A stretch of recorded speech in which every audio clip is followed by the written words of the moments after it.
5 আগস্টের পূর্বে যত পুলিশ ছিল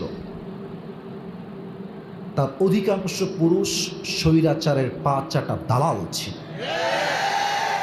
যদি দালাল না হতো, একজন নির্বিচারে একজন যুবকের দিকে তারা কেমনে গুলি করতে পারে, ইস কেমনে পারে?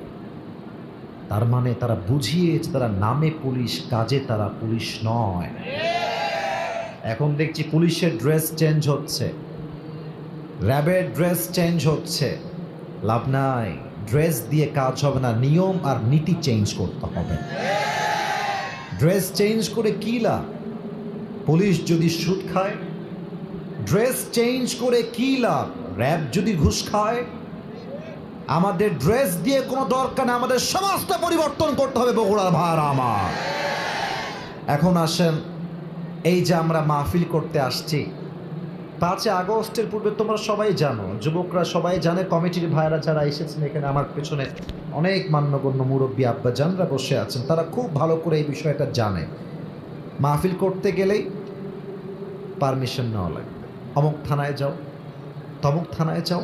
দেখেন, এক স্যারের কাছে যাবেন, বলবে আমি না, অমুক স্যারের কাছে যান, অমুক থানায় যাও, অমুকের কাছে যাও। বেটা, আল্লাহর জমিনে আল্লাহর কোরআনের কথা হবে, তুই পারমিশন দেওয়ার কে?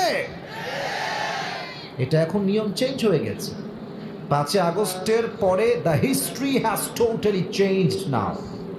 এখন কারো থেকে পারমিশন নেওয়া লাগবে না, যে পারমিশন নেওয়ার কথা বলবে ওর পিঠের চামড়া একটাও থাকবে না বগুড়ার ভাড়া।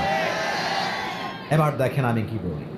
আমরা যখন তাফসির মাহফিলে 5 আগস্টের পূর্বে কথা বলতাম, আমি একটা অভিনয় করছি, বাস্তবতা বোঝাবার জন্য অভিনয় জাস্ট দেখাবো আপনাকে। দেখেন, বক্তা ওয়াজ করছে, আমার প্রিয় ভাইরা, আল্লাহ রাব্বুল আলামিন বলেছেন, আর নেতা সাহেব এসে ঠাস করে একটা বাড়ি দিল মাইকে, আর হুজুরের হাত ধরে টেনে হিচ্ছে। আমি নিজে দেখেছি ইউটিউবের ভিডিও, বের করে দিচ্ছে মাঠ থেকে, বের হও।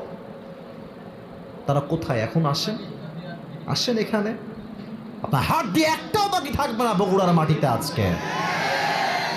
তো আমরা হক কথা বললে আমাদেরকে 3টা ট্যাগ দেওয়া হতো আগে: 1 রাজাকার, 2 জঙ্গিবাদ, 3 মৌলবাদ।